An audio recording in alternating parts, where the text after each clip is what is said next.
మహాదేవుడును మన రక్షకుడైన యేసుక్రీస్తు వారి పవిత్రమైన నామంలో ఈ ఆరాధనలో పాలు పొందినటువంటి మీ అందరికీ వందనాలు తెలియజేస్తున్నాను. అందరికీ వందనాలండి, అందరికీ వందనాలు. ప్రియులారా, కొన్ని వారాలుగా మనం బైబిల్లో నుంచి నీ మాట అనే అంశాన్ని మనం నేర్చుకుంటూ వస్తున్నాం. మన అంశం పేరు నీ మాట. ఇది మత్తయి సువార్త 12వ అధ్యాయం 36వ వచనంలో యేసుక్రీస్తు ప్రభుల వారు చెప్పిన మాట, నీ మాటను బట్టియే నీవు అపరాధివని తీర్పు పొందుతావు, నీ మాటను బట్టే నీవు నీతిమంతుడు అని తీర్పు పొందుతావు అని యేసు ప్రభుల వారు చెప్పారు. అలాగే మనుషుడు పలికే ప్రతి వ్యర్థమైన ప్రతి మాటకు లెక్క చెప్పాలి అని యేసు ప్రభుల వారు అన్నారు. విమర్శ దినమందు లెక్క చెప్పవలసిన అవసరం ఉంది. ఏదో నా నోటికి మాట వచ్చింది కాబట్టి దాన్ని మాట్లాడేశాను, నా ఇష్టం, నా నోరు అని ఎంత మాట వస్తే అంత మాట ఒకవేళ మనం మాట్లాడితే వ్యర్థమైన ప్రతి మాటకు విమర్శ దినమందు లెక్క చెప్పాలని మాత్రం గుర్తుంచుకోవాలి. విమర్శ దినం అంటే ప్రభుల వారు విమర్శిస్తాడు, ప్రభుల వారు ప్రశ్నిస్తాడు, అడుగుతాడు, నువ్వు ఇలా ఎందుకు మాట్లాడావని. ఆ రోజు దగ్గరలోనే ఉంది. ప్రస్తుత పరిస్థితిని మనం గమనిస్తే ఇక ఏళ్ల మీద లెక్క పెట్టవచ్చు సంవత్సరాలు. క్రీస్తు రాకడ సమీపించింది అనడానికి టైం లేదు, దగ్గర పడిపోయింది. ఇక ఏళ్ల మీదే లెక్క పెట్టవచ్చు. చెబుతున్నాను, ఒకవేళ దేవుని చిత్తం అయితే మనకు ఆశిస్తే మనం కూడా క్రీస్తు రెండవ రాకడలో ఈ భూమి మీద ఉండి దాన్ని కూడా మనం చూడొచ్చు. టైం అయిపోయింది, లేదు, క్లోజ్. ప్రభు చెప్పినట్టు యుద్ధ సమాచారాలు మీరు వింటారు అని చెప్పిన దాని ప్రకారం ఇజ్రాయేలు మీద యుద్ధాలు ఎక్కువైపోయాయి. ప్రపంచంలో ఉన్న దేశాలన్నీ కూడా ఇజ్రాయేల్ని టార్గెట్ చేస్తున్నాయి. అయినా ప్రపంచ దేశ రాజ్యాలు ఎన్నైతే ఉన్నాయో వాటన్నిటికీ శిరస్సుగా దేవుడు ఇజ్రాయేల్ ఉంచబోతున్నాడు. దేవునికి స్తోత్రం కలుగునుగాక. మన కృష్ణా జిల్లా అంతా కూడా ఉంటుందో ఉండదో ఇజ్రాయేల్ దేశం అంటే. ఆ దేశం కూడా మొన్న మధ్య ఏర్పడింది. 1948 సంవత్సరంలో మే 4న ఆ దేశం ఆవిర్భావం చెందింది.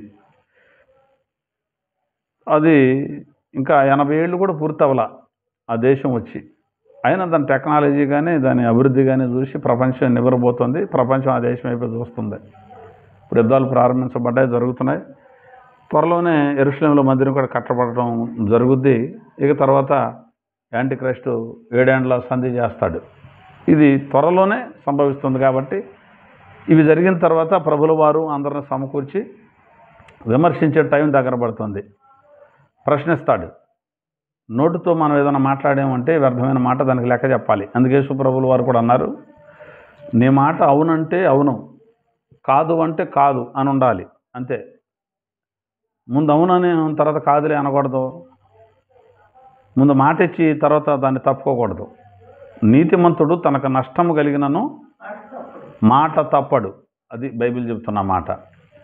మన మాటను బట్టే మనం నీతిమంతులమో కాదో తీర్పు జరుగుద్ది. మన మాటను బట్టే మనం అనీతిమంతులమా, పాపులమా, విరోధులమా అనేటువంటిది కూడా జరుగుద్ది.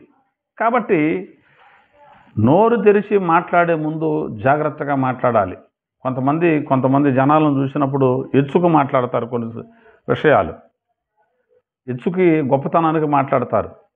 తర్వాత ఆ వాగ్దానాలు ఇచ్చి అది నెరవేర్చలేరు, మాట ఇచ్చి నెరవేర్చలేరు. దానివల్ల ఖచ్చితంగా నష్టపోవలసినటువంటి పరిస్థితి ఏర్పడుద్ది. అందుకని తొందరపడి మాట్లాడకూడదు. నాలుకే కదా అని చెప్పి మాట్లాడితే కుదరదు. కాబట్టి మాట యందు తప్పని వాడు తన సర్వ శరీరమును స్వాధీనపరుచుకుంటాడని యాకోబు చెప్పాడు. మాట ఎందు కనుక తప్పకపోతే సర్వ శరీరాన్ని స్వాధీనంలో ముందు మనం ఉంచుకోవచ్చు. అంటే మాట ఇవ్వడం తేలిక, ఎవరైనా సరే ఈ పని చేస్తాను అని, కానీ దాన్ని నిలబెట్టుకోవటం కష్టం. బాప్తిసం పొందేటప్పుడు మనందరం మాట ఇచ్చాం, మందిరానికి వస్తావా, క్రమంగా వస్తానయ్యా, ఆరాధనలో పాలు పొందుతానయ్యా, దేవుని కార్యాలని అశ్రద్ధగా చేయవు కదా, బలి పనండి, అట్టయితే నేను బాప్తిసం ఎందుకు పొందుతాను. ఇన్ని మాటలు చెప్పిన తర్వాత 1 వారం, 2 వారాలు, 3 వారాలు బాగానే ఉండే తర్వాత ఎందుకు నిర్లక్ష్యం అంటే ఇచ్చిన మాట గాల్లో కలిసిపోయిందని అర్థం. ఎవరితో మళ్ళీ మాట ఇచ్చింది? సంఘం ఎదుట, దేవుని ఎదుట మాట ఇచ్చి దేవుని సన్నిధికి దూరం అయ్యేటువంటి పిల్లలు కూడా చాలామంది ఉన్నారు. కాబట్టి మాట వ్యర్థమైన మాటలు మాట్లాడకూడదు. మాట్లాడాము అంటే ఆలోచించి మాట్లాడాలి. ఇది ఎంతవరకు మనం చేయగలుగుతామని మాట్లాడి దాని ప్రకారం మాట్లాడాలి. ప్రతి వ్యర్థమైన దానికి లెక్కప్ప చెప్పాలి. చేసే ప్రార్థనలో వ్యర్థ ప్రార్థన ఉండకూడదని నేర్చుకున్నాం. పెదవులతో ఆయన ఆరాధిస్తున్నారు, వ్యర్థంగా నన్ను ఆరాధిస్తున్నారు అని ఆయన చెప్పాడు కాబట్టి వ్యర్థంగా ఆరాధించకూడదు అని నేర్చుకున్నాం. దేవుని నామాన్ని వ్యర్థంగా మనం ఉచ్చరించకూడదు అని కూడా మనం నేర్చుకుంటూ వచ్చాం. పోయిన వారంలో మనం మాట్లాడినటువంటి మాటల గురించి అంతకుముందు వారాల నుంచి నేర్చుకుంటూ వచ్చాం. పోయిన వారంలో మరి దేవుని మాటకున్న శక్తి ఏంటి అనేది కూడా కొంచెంగా మనం చూసాం. మన మాట అవునంటే అవును, కాదంటే కాదన్నట్టుగా ఉండాలి. మరి దేవుడు మాట్లాడితే ఎలా ఉంటుంది? దేవుడు మాట ఇచ్చి దాన్ని ఖచ్చితంగా నెరవేర్చుకోగలుగుతాడు. నెరవేర్చగలుగుతాను అనుకుంటేనే దేవుడు మాట్లాడతాడు, చేస్తాను అనుకుంటేనే మాట్లాడతాడు, లేకపోతే మాట్లాడు. దేవుడే ఆలోచించి మాట్లాడతాడు.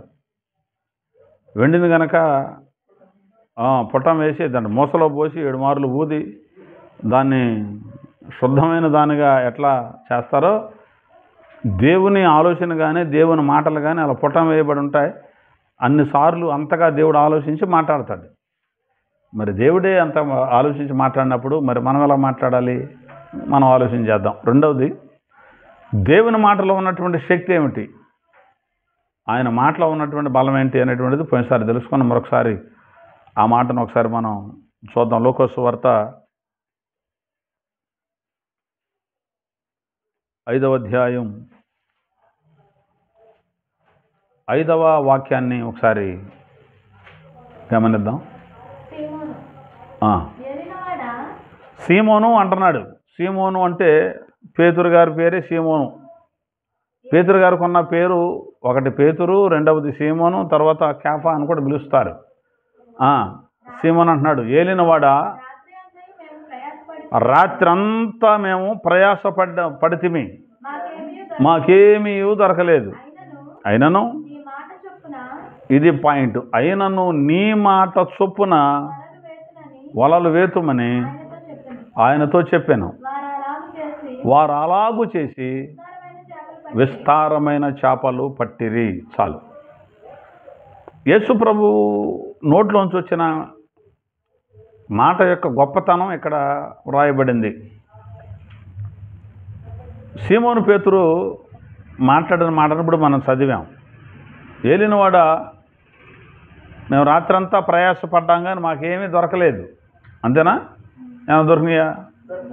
దొరకలేదు. అయినను నీ మాట చొప్పున వలలు వేతం అని అలాగూ చేసి విస్తారమైన చేపలు పట్టిరి అని రాయబడింది. వీళ్ళు చేపలు పట్టుకునేవాళ్ళు.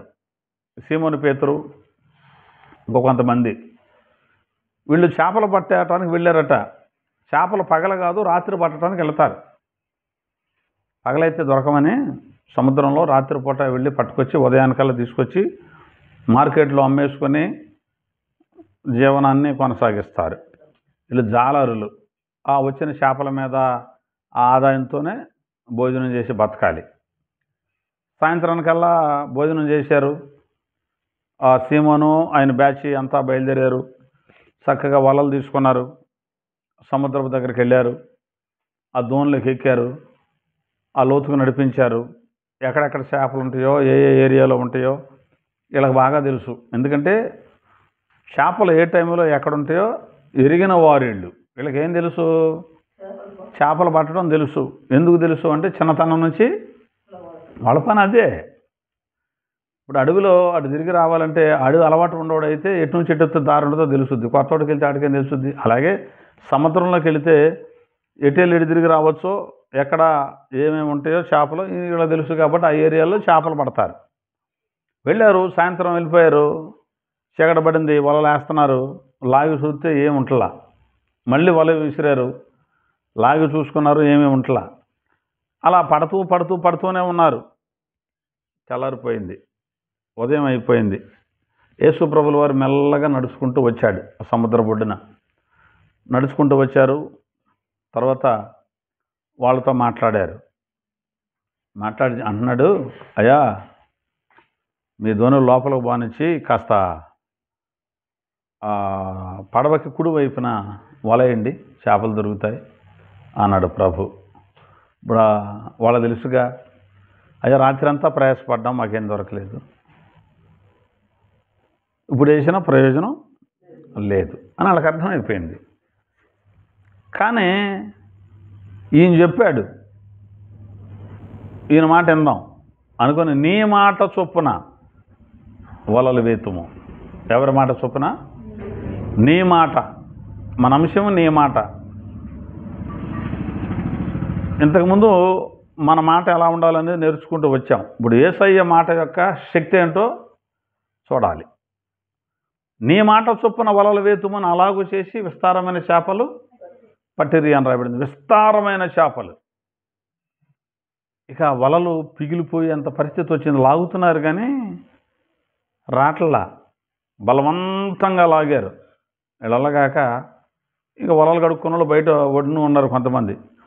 వాళ్ళకి లోపల ఉన్న వాళ్ళు ఇట్ట పిలిచారు. అంటే పిలిస్తే వినపడదు కాబట్టి కొంచెం అలలో ఆడబడదు కాబట్టి సంజ్ఞలు చేశారని రాసుంది. వాళ్ళని కూడా పిలిచి రండి రండి అన్నప్పటికీ వాళ్ళకి అర్థమైంది ఏదో పట్టిందో లేకపోతే ఏమైనా పడ్డాయో చూసొద్దామని వాళ్ళు లోపలికి వచ్చారు. వచ్చి వాళ్ళందరూ కలిసి బలవంతంగా లాగారు. ఎన్ని దోణులు నింపారు? 2 దోణులు నిండా కుప్ప పోసేసారు అంతే. అంటే ఎంత విస్తారమైన చేపలు. రాత్రంతా ప్రయాసపడ్డారు, ఒక్కటే దొరకలేదు, ఏమీ దొరకలేదు. అది పాయింట్.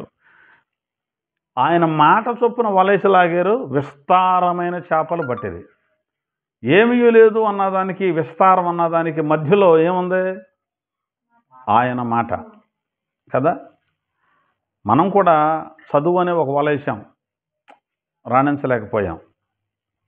ఎంతో ప్రయత్నం చేసాం, ఎంతో చదివాం, ఎంతో చేసాం, కానీ ఆ ఎగ్జామ్ రాసే టయానికి రోగం వచ్చిందో, లేకపోతే బలహీనత వచ్చిందో, లేకపోతే జ్ఞాపకశక్తి పోయిందో, రాయడానికైతే రాశాం కానీ ఏం రాసామో కూడా తెలియనటువంటి కంగారు వచ్చిందో, మొత్తం మీద ఫెయిల్యూరు. అదే పాస్ అయిపోతాను ఇస్తారనుకున్నానే, కానీ ఫెయిల్యూరు.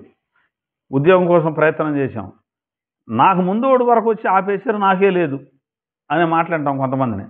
అరే ఒక్కటే ఇక్కడ వరకు తీసాడు, అదే ఇంకొకటి యువతలకు వస్తే నేను కూడా మరి ఆయన కూడా అట్టే కనుకుంటాడుగా. మొత్తం మీద అందింది పోయింది, దొరికింది అరే చేతికి చెక్కలేదు, చేతికి వచ్చింది జారిపోయింది అనేటువంటిది అనమాట. పరిస్థితి లేదు అని అంతే. వల వేయటం లాగటం అంటే ప్రయత్నం చేస్తున్నాడు, లాగి చూస్తే ఏమీ లేదు. పంట పండిస్తున్న ప్రయత్నం చేసాం, 6 నెలల తర్వాత లాభం ఏమైనా వచ్చిందని చూస్తే లాభం కంటే నష్టమే. పండి లేదా పండించాం, మందే లేదా మందేసావు, రాత్రిపూట నీళ్లు కట్టలేదా నీళ్లు కట్టావు, ఎరువులు వేయలేదా, పై మందులు కొట్టలేదా, దుక్కులు తొనలేదా, లేకపోతే ఏం చేయలేదు, అన్నీ చేసాం. చివరికి వచ్చేసరికి తాలికంకి వచ్చింది, లేకపోతే తాలిగింజలు వచ్చినాయి, లేకపోతే ఇది పురుగు పట్టి తినేసింది, లేకపోతే దుబారా వేసిపోయింది, లేకపోతే రేటు కలవలేదు, ఇంట్లో నిల్వబెట్టుకోలేక అమ్మేశాం, కట్టుబడి పెట్టుబడి బాగా ఇంకేం లేదు, నా రకాల కష్టం కూడా పోయింది అనేవాళ్ళు ఉన్నారు. ప్రయత్నం చేస్తున్నావు, సంవత్సరం అంతా ప్రయత్నం చేసి లాగి చూసావు, ఏముంది? ఏం లేదు. మరల ప్రయత్నం ఎన్నిసార్లు ప్రయత్నం చేసినా కడుపు నిండట్లా, సమృద్ధి లేదు, అసంతృప్తి, అప్పులు వెనక అప్పులు పెరుగుతున్నాయి, వడ్డీలకి జీవితం సగం అయిపోయే పరిస్థితులు ఏర్పడ్డాయి, నెమ్మది లేదు, శాంతి లేదు, సమాధానం లేదు. ఎంతో కష్టపడుతున్నాం, మళ్ళీ కష్టపడటం మాత్రం తప్పట్లా. డబ్బులు చేతిలోకి వచ్చినట్టుగానైనా కానీ మరమరాలు శనగపప్పులాగా అయిపోతున్నాయి. ఈ వాళ్ళకి ఇవ్వాలి తీసి పక్కన పెట్టే, వీళ్ళకి ఇవ్వాలి తీసి పక్కన, ఇటు నాకే ఏం లేదు. మళ్ళీ నోటు రాయటం, తీసుకోవటం, మళ్ళీ ప్రారంభించటమే పని. అలా చదువుల్లోనో, ఉద్యోగాల్లోనో, వ్యవసాయంలోనో, వ్యాపారంలోనో, చేతి పనిలోనో ప్రతి దానిలో ప్రయత్నం పడుతూనే ఉన్నాం, కానీ సమృద్ధి అన్న మాట వినపట్లా, లేకపోతే విస్తారంగా మిగిలిందన్న మాట వినపట్లా, ఏమీయో దొరకలేదు అనే మాటలు వినపడుతున్నాయి. ఈ రాత్రి దేవుడు మనతో మాట్లాడుతున్నాడు. అలాంటి స్థితిలో ఉన్న మనతో దేవుడు చెప్పేది ఏంటంటే, ఆయన చెప్పిన మాట వినాలి. పేతురు గారు ఆయన ఆలోచనను బట్టి అడుగులు ముందుకేశాడు, ఫలితం లేదు. ఆయన ఉద్దేశాన్ని బట్టి అడుగులు ముందుకేశాడు, ఫలితం లేదు. కానీ ఇప్పుడు అంటున్నాడు, ఏలినవాడా నీ మాట చొప్పున వలలు వేస్తాము అన్నాడు. అది పాయింట్. ఇప్పుడు ఎవరి మాట వినాలి? యేసయ్య మాట వినాలి. యేసయ్య మాట విని వల వేయాలి. అంటే మనం యేసయ్య మాట విని ఇప్పుడు ప్రయత్నం చేయాలి. యేసయ్య మాట వినకుండా ఎంత ప్రయత్నం చేశామో ఎదుగులేదు, బొదుగులేదు. కాలం గడిచిపోతుందో, వయసు అయిపోతుంది, అన్ని సమస్యల మీదకి వచ్చి పడుతున్నాయి. ఏదో ఉన్నాం కాబట్టి ఉన్నాం, తిన్నాం కాబట్టి తిన్నాం, వెళుతున్నాం కాబట్టి వెళుతున్నాం, సాగుతుంది కాబట్టి జీవితం అలా సాగుతుందన్న మాట తప్ప సంతృప్తికరమైన జీవితం లేని జీవితాలు జీవించేవాళ్ళు కోకొలలుగా ఉన్నారు. ఇప్పుడు యేసయ్య మాట విని యేసయ్య మాట ప్రకారం ప్రయత్నించి చూడాలి. యేసయ్య మాట వినాలి. ముందు ఆయన మాట వినాలి. యేసయ్య ఒక సందర్భంలో చెబుతాడు, ఈ నా మాటలు విని వాటి చొప్పున చేయు ప్రతివాడును బండ మీద తన ఇల్లు కట్టుకొనిన బుద్ధిమంతుని పోలి ఉండును అన్నాడు. యేసయ్య మాటలు విని వాటి చొప్పున చేసేది ఎవరు అంటే బుద్ధిమంతులు చేస్తారు. బుద్ధి లేనోడు యేసు ప్రభు చెప్పిన మాటల ప్రకారం చేయడు. అంతేగా? యేసు ప్రభుల వారే అన్నాడు ఆ మాట. బుద్ధిమంతుడు ఎవరో? నా మాట విని వాటి చొప్పున చేసే ప్రతివాడు బండ మీద ఇల్లు కట్టుకున్న బుద్ధిమంతుడిని పోలి ఉన్నాడు అన్నాడు. యేసయ్య ఎన్నిసార్లు చెప్పినా ఆ మాట విననివాడు ఏమి లేనివాడు, బుద్ధి లేనివాడు. అంటే బుద్ధి ఉండాలా? అమ్మో వీళ్ళకి మా బుద్ధులండి అంటారు కొంతమంది. అంటే బుద్ధి అనేటువంటిది అవసరమేనా? ఖచ్చితంగా అవసరం. బుద్ధి ఉండాలి. ఏముండాలి? ఏదైనా పనికి మళ్ళీ పని చేస్తే బుద్ధి ఉండాలి ఈ పని చేయడానికి. బుద్ధి లేదా నీకో, ఈ పని చేసావు అంటారు కదా. అంటే బుద్ధి ఉంటే ఆ ఏదో పని చేయరు అని అర్థం. బుద్ధి అనేటువంటిది కావాలి. ఆ బుద్ధి ఎవరికి ఉంటుంది? ఆయన మాటలునే వాడికే ఉంటుంది. కాబట్టి ఆయన మాట మనం వినాలి. ఆయన ఏం చెబుతున్నాడో వినాలి. వింటమైతే వింటున్నాం, అందరూ వింటున్నాం దేవుని మాటలో. కానీ అలాగే చేయాలిగా. అక్కడ ఏం రాశాడంటే, నీ మాట చొప్పున వలలు వేతుము అన్నాడు పేతురు గారు. అంతేనా? ఎవరి మాట చొప్పున? నీ మాట చొప్పున మేము వలలేస్తాం. ఇప్పుడు అందరం అంటున్నాం, యేసయ్యా ఈ రోజు నుంచి నీ మాట చొప్పున బతుకుతాం, నీ మాట చొప్పునే ముందుకెళ్ళిపోతాం, నీ మాట చొప్పునే మేము నడుస్తాం, నీ మాట చొప్పునే ఇక ఆరాధనకు వచ్చేస్తాను, నీ మాట చొప్పునే ప్రార్థన చేస్తాను, నీ మాట చొప్పున మారు మనసు పొందేస్తాను, నీ మాట చొప్పున నేను ఉంటాను, వాక్యం ఏది చెప్తే అదే చేస్తా, లోకం చెప్పినట్టు చేయను, లోక సిద్ధాంతం చెప్పినట్టు చేయను, ఎవరో బజారును పోయేడు చెప్పిన సలహాలు నేను తీసుకోను, యేసయ్య ఏం చెప్పాడు, లేఖనం ఏమి చెప్పుతున్నది అనేది గ్రహిస్తాను, దాని ప్రకారమే నేనుంటాను. ఇది పేతురు గారు అన్నాడు కదా, నీ మాట చొప్పున వలలు వేస్తామని. అలాగే నీ మాట చొప్పున ఉంటాం అన్నాం అందరం. చాలామంది అన్నారు, ఇక నుంచి నీ మాట చొప్పున బతుకుతాననే కదా తీర్మానం చేసుకుని మనం రక్షణలోనికి వచ్చింది. ఆ మాట చెప్పే కదా సంఘంలో చేర్చబడింది. ఆ మాట చెప్పే కదా అందరం కూడా క్రీస్తు రక్తంలో నుంచి, లోకంలోంచి క్రీస్తు రక్తంతో శుద్ధీకరించబడి ప్రత్యేకించబడింది. నీ మాట చొప్పున చేస్తాం అని అన్నారు. కానీ అనటానికైతే అన్నారు, కానీ అక్కడతో ఆగిపోయిన వాళ్ళు చాలామంది ఉన్నారు. నీ మాట వింటాం అన్నారు, కానీ వినే సమయానికి వచ్చేసరికి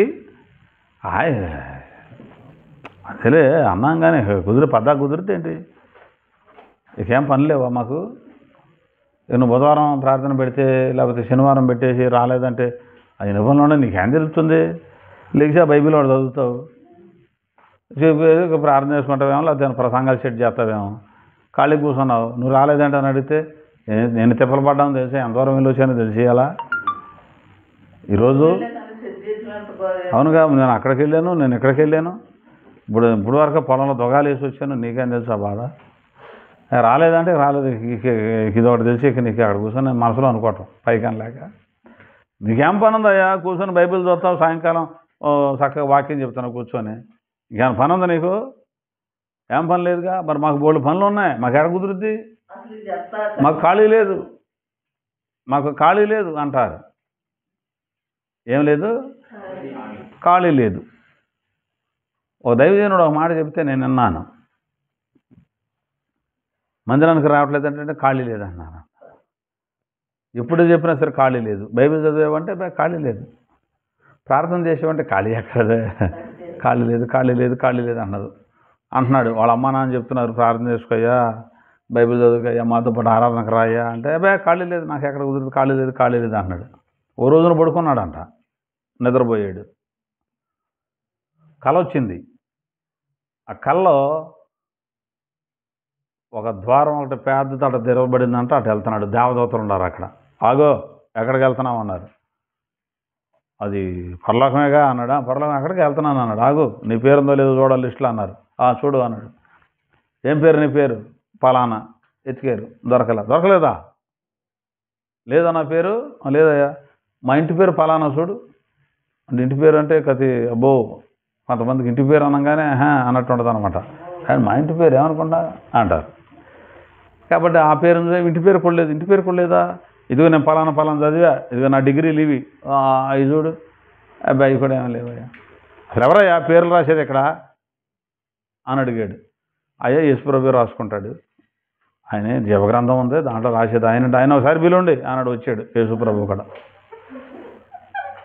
ఆయన కూడా వచ్చి, అయ్యా ఏంటి సమస్య? అయ్యా నా పేరు రాయలేదంట. ఎందుకు రాయలేదు అయ్యా అంటే యేసుప్రభుని అడిగాడు. ఆయన అన్నాడు,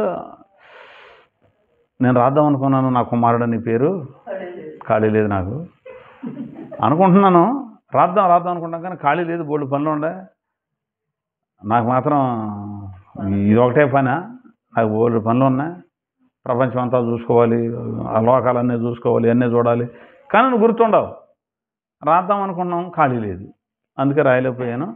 ఇక నాయనట్టగా రాయలేదు కాబట్టి నేను ఇక్కడికి వచ్చే అవకాశం లేదు. అదిగో ఆ దూరంగా కనపడుతున్నాడు వెలుపల ఆ నరకంలోకి పో, అరే తీసుకెళ్ళి దాంట్లో బారేసి రండి అన్నాడంట. ఇలా బులుక్కుబళ్ళు ఇచ్చాడు. చూస్తే కళ, అమ్మో అనుకున్నాడు, ఇది కళే కదా, అది నిజమైతే నా పరిస్థితి, అమ్మో ఇటు కాదనుకొని, ఆ శనివారం నైట్ కదా, ఆదివారం ఉదయాన్నే లేచాడు, అతని పని అతను చేసుకున్నాడు, తలస్నానం చేశాడు, బైబిల్ పట్టుకుని వెళ్తున్నాడు. ఏంటి రాయుడు అనుకున్నారు. తీరా చూతీయడు, ముందెళ్ళి కూర్చున్నాడు. అలా మా నాన్నకి ఏంటంటే ఇది కథ అన్నాడంట. దేవుడు కూడా నాకు ఖాళీ లేదంటే ఏం చేస్తాం? నాకు ఖాళీ లేదు, నాకు ఆపానంత ఖాళీ తీయపను. నరులారా తిరిగి రండి అంటాడు కదా. అప్పుడు మన పేరు పెట్టి పిలిచిద్దా వచ్చే అన్నాడు అనుకో, అబ్బా నాకు ఖాళీ లేదా రావడానికి, బోల్డు పనులు ఉండే ఇక్కడ, అదే ఇటు కాకుండా కంకి మీద ఉంది, ఇదేమో కోతకొచ్చి ఉంది, అదేమో తీతకొచ్చి ఉంది, ఈ గొడ్లే మేతకొచ్చి ఉండే, ఇటు గడ్డి కూడా వేస్తాడంటే మరి అప్పుడు ఎక్కడది ఖాళీ? అబ్బాయి నేను లేకపోతే కుటుంబాన్ని నడవదండి అనుకున్నాం, నేనే పోషించేది, వీళ్ళంతా ఉత్తితే ఇక నేను ఇదే అనుకున్నాం, నువ్వే లేకుండా ఉండవు, అప్పుడు వాళ్ళు ఎక్కడ బతుకుతారు మరి? అప్పుడు పరిస్థితి ఏంటి? కాబట్టి ఖాళీ లేదు అనే మాట వినపడకూడదు. చేస్తాం అంటాం కాదు, చేసి చూపించాలి. నీ మాట చొప్పున వల వేస్తాం అన్నాక వల వేసాడు, వేయలేదు ఆయన. అలాగే ఏసయ్య నీ మాట ప్రకారం బ్రతుకుతాం అన్నాం కదా. అన్న తర్వాత మళ్ళీ వాయిదాలు ఎందుకు? బ్రతికి చూపించాలి, అంతేనా? నీ మాట చొప్పున వల వేస్తాం అన్నాక రేపు వచ్చేస్తానులే ఏసయ్యకి, వాళ్ళ రాత్రి అంతా అబ్బో ఒళ్ళిరిగిపోయింది, అబ్బా నిద్ర కూడా వచ్చేస్తుంది, రేపు వచ్చి మీరు చెప్పారుగా నేను వలేస్తాను రేపు అన్నాడా? రేపేస్తాను కాదు, అక్కడ ఏమన్నాడు? నీ మాట చొప్పున వలలు వేతుమని ఏమన్నాడు అక్కడ? అలాగు చేసి, అంతేనా? వారు అలాగు చేసి విస్తారమైన చేపలు పట్టిరి, వలలు వేతుము అని చెప్పి అక్కడతో ఊరుకున్నట్టు రాయలేదు అక్కడ. వారు అలాగు చేసి, ఎలాగు చేశారు? అలాగా, నాలాగా, నీలాగా, ఏలాగిది? అలాగు అంటే ఎలాగు? అలాగు, మళ్ళీ అంతేనా? ఏ మాట అయితే అన్నారో అలాగు అని అర్థం, అంతేనా? వలలు వేతుము, అన్నారే, అలాగు చేసి అంటే వలలు వేతుము అని ఊరుకోలా. ఏం చేశారు మరి? వలలు వేశారు. అది పాయింట్. ఆ అన్న మాట ప్రకారం ఎప్పుడైతే జరిగించారో విస్తారమైన చేపలు పట్టిరి అని రాయబడింది అక్కడ. దేవునికి మహిమ కలుగునగాక. విస్తారం, సమృద్ధి, సంతృప్తి, నిండుదనం ఎప్పుడు వచ్చింది? అలాగు చేసినప్పుడు. చెప్పిన మాట ఖచ్చితంగా చేసినప్పుడు.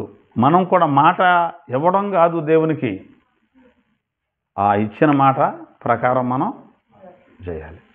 యాకోబు గారు ఒక మాట చెప్తాడు, అందుకే మీరు వినువారు మాత్రమై ఉండి మిమ్మల్ని మీరు మోసపుచ్చుకొనకుండా విన్న వాక్య ప్రకారము ప్రవర్తించువారునై ఉండుడి అన్నాడు. ఆయన చెప్పాడు వలలేయి అన్నమాట. ఇలా వినపడిందా? పేతురు గారికి వినపడిందా మాట?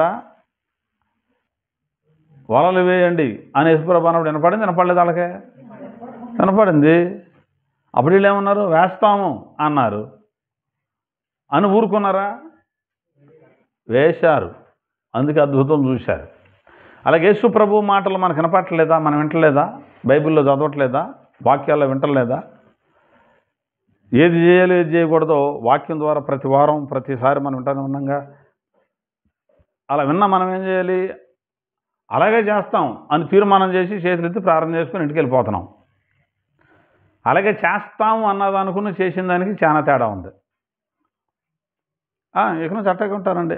అంటమెంత నోటి మాటేగా, అన్న మాట ప్రకారం చేయాలి. మాట విడిచిపెట్టడం కాదు తొందరపడి, దాని ప్రకారం ఏం చేయాలి? ప్రవర్తించాలి. అందుకే మీరు వినువారు మాత్రమే అయి ఉండి మిమ్మల్ని మీరు మోసం చేసుకోవటం కాకుండా విన్న వాక్య ప్రకారం ప్రవర్తించువారునై ఉండండి. విన్న మాట ప్రకారం ప్రవర్తించాలి అంటే బోరుడు శ్రమపడవలసిన అవసరం వస్తుంది. అయినా పర్వాలా, ఆయన మాట ప్రకారం నడిచేటప్పుడు శ్రమ వస్తే మాత్రం మనకి ఇబ్బంది ఏముంది అంటే? మామూలుగా ఎట్టగో శ్రమ పడుతున్నాం, ఎట్టగో ఇబ్బంది పడుతున్నాం, ఎట్టగో ఇరుకులు ఇబ్బందులు కూడా వెళ్తున్నాం. ఈ పడే ఇబ్బంది ఏదో, పడే శ్రమ ఏదో, పడే బాధ ఏదో ఆయనలో ఉండి పడితే ఎంత బాగుంటుంది. పేతురు గారు అదే అన్నది తన పత్రికలో. పడే శ్రమ ఏదో ప్రభువులో ఉండి పడితే పోలేదు. ఈ లోకంలో ఉండి పనికిమాలిన పనులు చేసి ఇబ్బందులు పడే బదులు అదేదో ప్రభు పనులు చేసి ఆ ఇబ్బంది పడితే,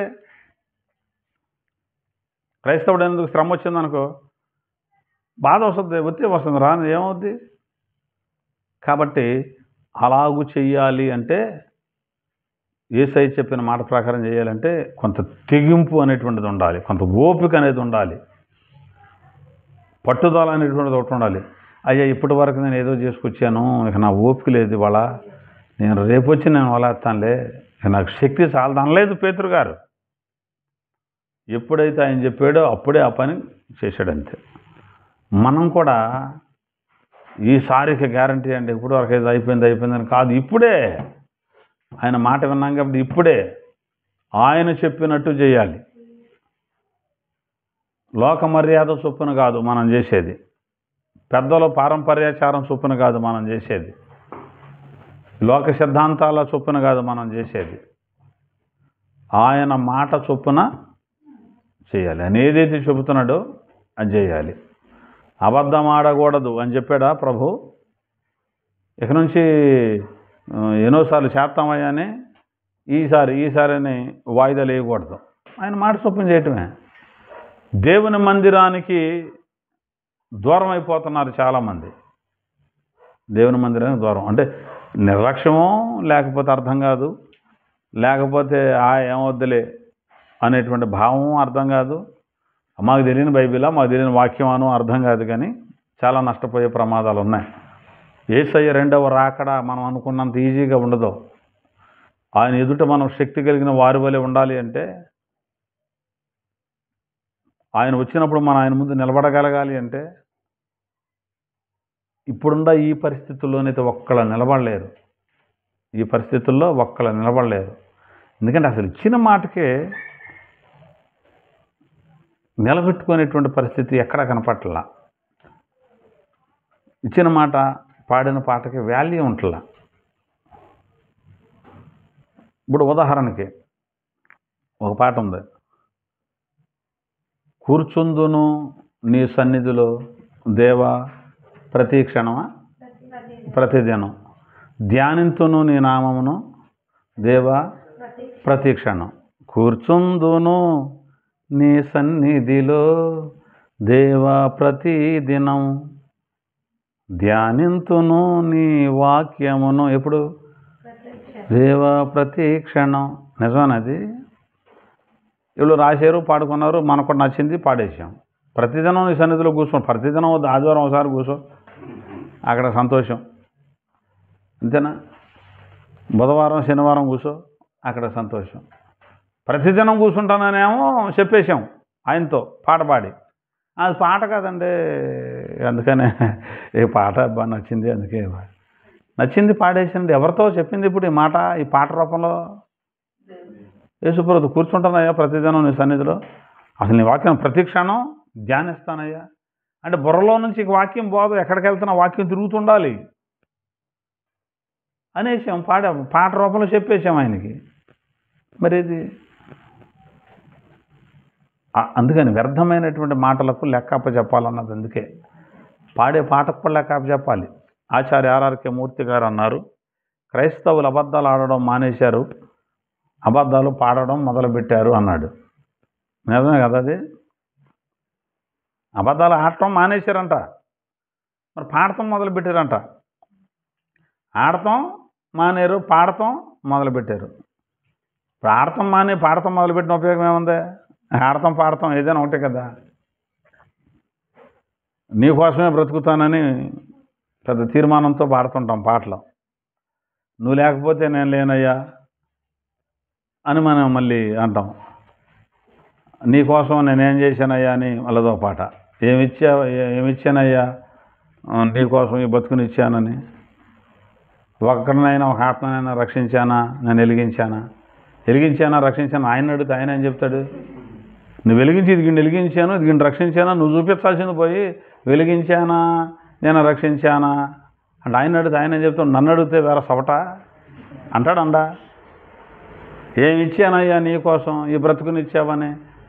ఒక్కడినైనా ఒక ఆత్మని రక్షించానా అంటే రక్షించానా అని ఆయన అడగటం ఏంటి? అర్థం పర్థం లేని మాటలు, పాటలు కాదు. ఆయన అడగటం ఏంటి? ఏం చేశానయ్యా అని ఆయన అడిగితే ఆయన ఏం చెప్తాడు? నువ్వు చెప్పి చేశానయ్యా అని. అవునా కదా? అయ్యా ఈ బ్రతికిచ్చేవని ఇది చేశా, ఇది ఆయుష్ ఇచ్చేవని ఇది చేశా, నువ్వు ఇచ్చిన టైంలో ఇది ఇంతమందికి వాక్యం చెప్పి ఇది వీళ్ళని తీసుకొచ్చా అని నువ్వు చెప్పాలి. నువ్వు ఇచ్చేవి నేనేం చేశానయ్యా అంటే ఎట్లా ఒళ్ళు మనదో? యేసుప్రభుకి మండదా? అందుకనే ఒక పాటకు కూడా ఒక అర్థం పర్థం ఉండాలి. ఆ తర్వాత చరణాలు చూసారా, అవి చూసారా కాదు, అసలు అవేనే మార్చుకోవడం మంచిది. కాబట్టి మాట యేసయ్య ఏదైతే చెప్పాడో దాని ప్రకారం చేస్తేనే ఆశీర్వాదం మన జీవితానికి వస్తుంది. ఖచ్చితంగా ఆశీర్వాదం వస్తుంది, లేకపోతే రాదు. దేవుడు ఆశ్చర్యకరుడు, అద్భుతాలు జరిగించేవాడు. ఆయన మాట వినేవాడిని ఎప్పుడూ వదిలిపెట్టడు. ఇదొకటే గుర్తుంచుకోవాలి. ఆయన మాట విన్నాడు, పేతురు వదిలిపెట్టాడా? 2 దోణుల నిండా చేపలు ఇచ్చి పంపించాడు పండురాన్ని. అవునా కదా? ఆయన మాటను నాకు అది లేదు ఇది లేదన్న మాట నీ నోట రాదు. ఆ టయానికి ఏది అవసరం అది దేవుడు ఇచ్చేస్తాడంతే. నిజం, అబద్ధం కాదు, ఒట్టిది కాదు. ఆయన మాటని ఆయన చెప్పినట్టు చేయి చాలు, అంతే. ఏమి చేయని అవసరంలా, ఇక దేనికి బాధ కూడా పడిన అవసరంలా. ఏం జరుగుతుందో తెలియదు, ఏది జరుగుతుందో తెలియదు, నీ అవసరం నీకు సంబంధం లేకుండా తీరిపోద్ది అంతే. కానీ నువ్వు చేయవలసిన పని, నేను చేయవలసిన పని ఏంటి? ఆయన మాట విని అలాగు చెయ్యాలి. అలాగు చేసి అని రాయబడింది. లోతు గారితో దేవుడు చెప్పాడు, అదిగో అక్కడ కొండ ఒకటి ఉంది కనపడుతుంది, అక్కడ పారిపో, నీ పిల్లలను నీ భార్యను తీసుకొని పారిపో అని అన్నాడు. లోతు గారు ఏమన్నాడు? అలాగూ కాదు ప్రభువా. మరి ఎలాగూ చెప్పు? ఇదిగో నేను ఈ పక్కన ఒక ఊరు ఉందో సోయర్ అని చిన్న ఊరు, అక్కడికి వెళ్తాను ప్రభా, ఎక్కడికొక్కడ తగలాడు సావు, ముందు పా బయటకు ఎక్కడి నుంచి అన్నాడు. ఈయనేం ఆ కొండకు పారిపో అని దేవుడు చెప్తుంటే, అలాగూ కాదు ప్రభువా, అలాగూ కాదంట, అలాగే చెప్పింది ఆయన చెప్పినట్టు చేయాలి. అలాగూ కాదు ప్రభువా, నేను ఇక్కడికి వెళ్తాను అన్నాడు. ఒక ఊరు, సోయర్ అనేటువంటి ఊరు. అక్కడికి వెళ్ళాడు. ఈలోపు సూర్యుడు ఉదయించాడు. అక్కడికి వెళ్ళాడు. అక్కడ ఉండలేకపోయాడు. మళ్ళీ తర్వాత ఇంకా వేరే చోటకి ఒంటరిగా పోయాడు. లోతు గారు ఆయన పరిస్థితి ఎలా ఉంది? ఆయన నీతిమంతుడే, కాదంటానికి వీల్లేదు. పిల్లలు ఎంత దౌర్భాగ్యం పని చేశారు. అరే నువ్వు మాట చెప్పినప్పుడు దానికి లోబడి వెళ్ళిపోవాలి తప్ప అలాగూ కాదు ప్రభు అంటే ఎట్ట కుదిరిద్ది? అబ్రహాం గారిని దేవుడు పిలిచి నేను చూపించే దేశానికి వెళ్ళన్నాడు. అయ్యా అక్కడ మరి ఏమన్నా పంటలు బాగా పండుతాయా, మరి అక్కడ నాకు ఆస్తి ఏమన్నా బాగా ఇస్తావా, మరి అక్కడికి వెళ్ళిన తర్వాత నన్ను బాగా పోషిస్తావా, నా అవసరాలు తీరుస్తావు నన్ను అడిగాడా? అసలు ఎక్కడికి వెళ్ళాలో కూడా ఎరుగకయ్యే బయలు వెళ్ళాను. వెళ్ళు అన్నాడు, వెళ్ళాడు. ఎక్కడికే ఆయనే చెప్తాడు. దారిలో ఆగవలసిన ప్లేస్ వచ్చినానికి ఆగు అంటాడు, ఆగుదాం. కాదలే నడు అంటాడు, నడుద్దాం. వెళ్ళిపోయాడు అంతే. ఆయన చెప్పాడు, అలా చేశాడు అబ్రహాం గారు. అయితే లోతు గారేమో అలాగూ కాదు ప్రభు అన్నాడు. ఆయన చెప్తుంటే మళ్ళీ ఎదురుగా అలాగూ కాదంటే మరి ఎలాగూ, సరే నీకు ఎలాగుందో చెప్పు అన్నాడు. అది అక్కడికి వెళ్తాను అయ్యా, ఇది కూడా తగలాడమన్నాడు. ఆయన జీవితం అలా తగలాడిపోయింది. అలాగే మనం చేయవలసిన పని ఏంటంటే, దేవుడు చెప్పినప్పుడు ఆ మాట చొప్పున ఆయన ఏదైతే చెప్పాడో దాన్ని నేను చేస్తాను అని చెప్పి అలా చెయ్యాలంతే. ఓకేనా? మారు మనసు పొందమన్నాడు ప్రభు. ఇప్పుడు ఏం చేయాలి? అలాగే ప్రభా అని చెప్పడం కాదు, అలాగూ చేసి చూపించాలి. నీ బ్రతుకు మారిపోవాలన్నాడు. అలాగే ప్రభా మార్చుకుంటాను, అలా మార్పు చెంది చూపించాలి. అది ఇప్పటి వరకు బూతులు మాట్లాడేవాడు మానేసేయంటారా నివ్వెరపోవాలి చూసిన వాళ్ళంతా. అలా చెయ్యాలి మనం. అది ఇప్పటివరకే తాగి రోడ్డు మీద తిరిగేవాడు ఇప్పుడు ఎట్లా మానగలిగాడరా? ఆశ్చర్యపోవాలి చూసిన వాళ్ళు. అసలు మనం చూసిన వాళ్ళు ఇంత క్రితం ఇతనేనా, ఇప్పుడు ఎలా ఉన్నాడు అంటారు అనుకోవాలి. అలాగూ చెయ్యాలి. అప్పుడు జీవితం అద్భుతంగా ఆశీర్వాదకరంగా ఉంటుంది. అన్ని కోణాల్లో దేవుడు దీవిస్తాడు. ఈ భూమి మీద రేపు పరలోకంలో కూడా మంచి పొజిషన్లో దేవుడు ఉంచుతాడు.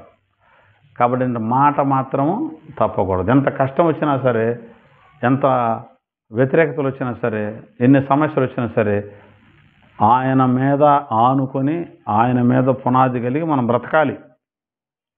షద్రక్ మెషక్ అబేద్నెగోలు అనేటువంటి వాళ్ళ గురించి మనకు తెలుసు కదా. వాళ్ళు దేవుని మీద ఆనుకున్నారు కాబట్టి, దేవునికి సంబంధులు కాబట్టి, దేవుని పిల్లలు కాబట్టి, వాళ్ళు దేవునికి తప్ప మరి ఎవరికి దేనికి నమస్కారం చేయరు, సాగిల పడరు, దండం పెట్టరు, పూజ చేయరు. కానీ పరాయి దేశం ఉన్నారు. ఆ పరాయి రాజు ఏమన్నాడు వీళ్ళని? ఇదిగో నేను నిలవబెట్టించి నీ ప్రతిమకు నమస్కారం చేస్తేనే, లేదనుకుంటే అది అగ్నిగుండం ఏర్పాటు చేసి దాంట్లో పడేస్తా. అది శాసనం, చట్టం. అది అంటే దేవుని మాట వీళ్ళు ఎంతగా ఆ మాట ప్రకారం నిలబడ్డారో చూడు. విగ్రహారాధన చెయ్యకూడదు అన్న మాట కోసం రాజుగారు ఆజ్ఞాపించినా రాజుగారి మాటనే ధిక్కరించేశారు. అంటే అవసరమైతే ఈ లోక రాజ్యాలు అన్నీ కలిసి ఒక శాసనం సృష్టించిన దేవుని శాసనానికి విరోధంగా ఉంటే ఖచ్చితంగా మనం అడ్డం తిరగలిసిందే. ఖచ్చితంగా దాని మీద వ్యతిరేకం. మరి ఆ రాజుల మాట వినాలి కదా, వాళ్ళ కోసం ప్రార్థన చేయమన్నాడు కదా, చేద్దాం. వాళ్ళ క్షేమం కోసం, ప్రజల క్షేమం కోసం, మరి మంచి పరిపాలన ఇవ్వడం కోసం చేద్దాం.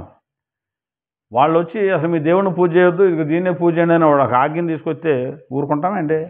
దాన్ని చెప్పినట్టు చేస్తామా? అదనమాట. తీసుకొచ్చి నిలబెట్టించి మీ ముగ్గురే కనపడుతున్నారు, అందరూ వచ్చారు, అందరూ బాగానే నమస్కారం చేశారు, మీరు ముగ్గురు ఇప్పుడు సాగిలు పడతారా చేస్తారా అని అడిగాడు. ఆ పని చేయమయ్యా మేమన్నారు.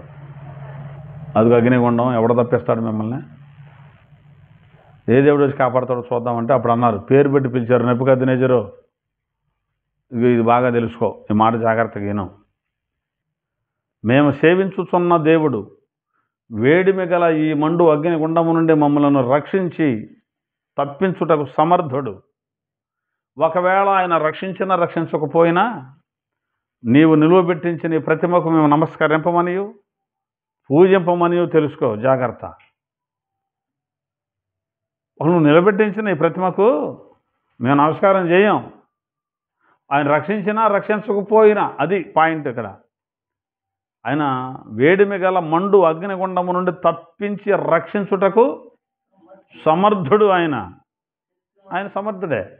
ఒకవేళ ఆయన రక్షించకపోయినా మేము మాత్రం నమస్కరించాం. నీ చేతనం ఏమన్నా చేసుకో, ఏం నువ్వు చేసేది అన్నారు.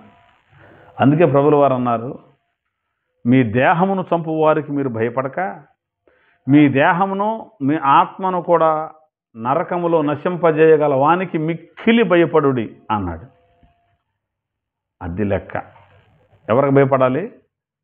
ఈ దేహాన్ని ఆత్మను కూడా నరకంలో వేసాయని ఒక ఆయన ఉన్నాడు. నరకానికి వేసేది ఆత్మనే కాదు, ఈ దేహాన్ని కూడా. అదంటే దేహం మట్టి అయిపోతుందిగా, మరి అదట. అందుకే పునరుద్ధానంలో లేపేది మళ్ళీ. పరలోకానికైనా ఇదే దేహంతో మహిమ శరీరం తొడుక్కొని వెళ్ళాలి దీని మీద. నరకానికైనా సరే మరలా తిరిగి లేచేది ఎందుకు అనుకుంటున్నారు? వెళ్ళి శరీరం కూడా అగ్నిగుండంలో పడి కాలాలి. ఆత్మ మాత్రం వెళ్ళిపోయి అగ్నిలో కాలిపోద్దులే, ఈ శరీరం మట్టి అయిపోద్దులే కాదు.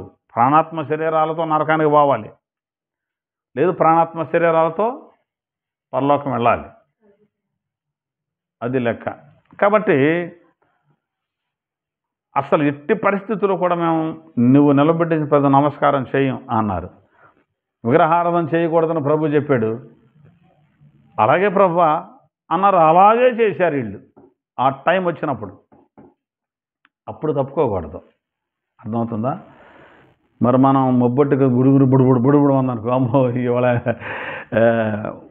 చూసి పెట్టందో ఇవాళ వెళ్ళపోయి ఏమని వెళ్తాంలే, ఇలా గుడికి ఏమి వెళ్తాంలే, 2 ఇళ్ళు ఇవ్వతాలే చర్చి, అయినా ఈ పూట ఏమి వెళ్తాంలే, సెంటర్కి వెళ్ళి చికెన్ బట్టరా. సెంటర్ దూరమా మందిరం దూరమా? మొబ్బట్టింది. ఇది ఏంటి వినపట్టలేదు మైక్ ఏంటి ఈ పూట? లేదేమలే, ఇవాళ పెట్టలేదేమలే, కరెంట్ లేదు అందుకు మైక్ లేదు. మైక్ లేకపోతే మానేస్తారు కొంతమంది కదా, మొబ్బడితే మానేసేస్తారు కొంతమంది. మొన్న బుధవారం ఎందుకు ఆగిపోయినట్టు వచ్చోళ్ళు? ఎందుకు ఆగినట్టు? వర్షం అని వచ్చిందా? వర్షం వచ్చిందా? ఆగింది. ఆ టైంలో వర్షం లేదు. మరేరి మొబ్బడితే రాము, వర్షం వస్తే రాము, ఉరుముతే రాము, కరెంట్ లేకపోతే రాము, మైకిన పడకపోతే రాము. అసలు ఉన్నాడో లేకపోతే అక్కడికన్నా లేడు, ఏది నేను మళ్ళీ అని రాము. ఒకడు వేరే మీటింగ్ ఉందనుకో, వెళ్ళాను అనుకో, రావచ్చుగా, ఏం పోయింది? వచ్చి అందరి కూర్చొని ప్రార్థన చేసుకొని కొన్ని వినపాల కోసం ప్రార్థన చేస్తే తప్ప. కాబట్టి మాట ప్రాముఖ్యం. మన నోట్లోంచి వచ్చే మాట జాగ్రత్తగా మాట్లాడాలి. యేసయ్య మాట విని దాని ప్రకారం చెయ్యాలి. అప్పుడు విస్తారమైన చేపలు పట్టాడు. ఒక్కసారి ప్రయత్నం చేసి చూడు. ఆయన మాట ప్రకారం, ఆయన మాట విని ఆయన మాట ప్రకారం నడవడానికి ప్రయత్నం చేసి చూడు. ఎలా ఉంటుందో చూద్దాం.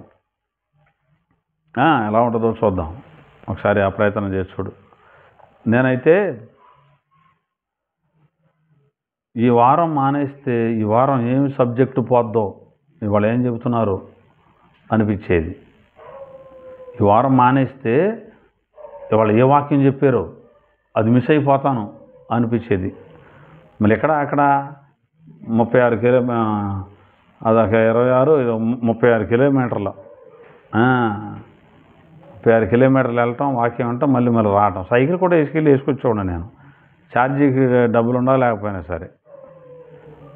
ఈ ఆసక్తిగా వెళ్ళి వింటున్నానని చెప్పి నా దగ్గర డబ్బులు లేకపోయినా మా అయ్యగారు నాకు ఛార్జీలకి డబ్బులు ఇచ్చి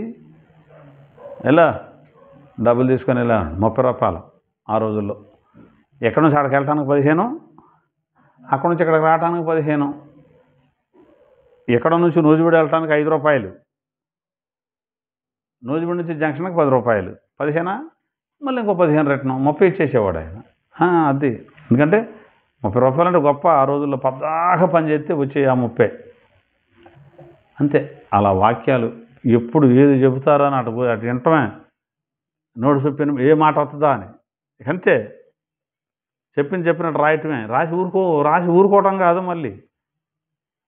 ఇక్కడ చెప్పింది రెఫరెన్స్ తీయటం, మళ్ళీ బైబిల్లో చూడటం. దీని వివరణ ఇచ్చారా ఇదా? Okay, right. అంతే. ఇప్పటికైనా ఎక్కడైనా ఆయన వాక్యం చెప్తానికి మత్తయి సువార్త పలానా అధ్యాయం అన్నారనుకో, ఇక నాకు తెలుసు ఈ సబ్జెక్టే చెప్తున్నారని. అంతే. అట్లా ఉండాలి. దేవుని మాట అంటే అంత జాగ్రత్తగా మనం విని దాని ప్రకారం చేస్తే ఖచ్చితంగా ఆశీర్వాదాలు అనుభవిస్తాం.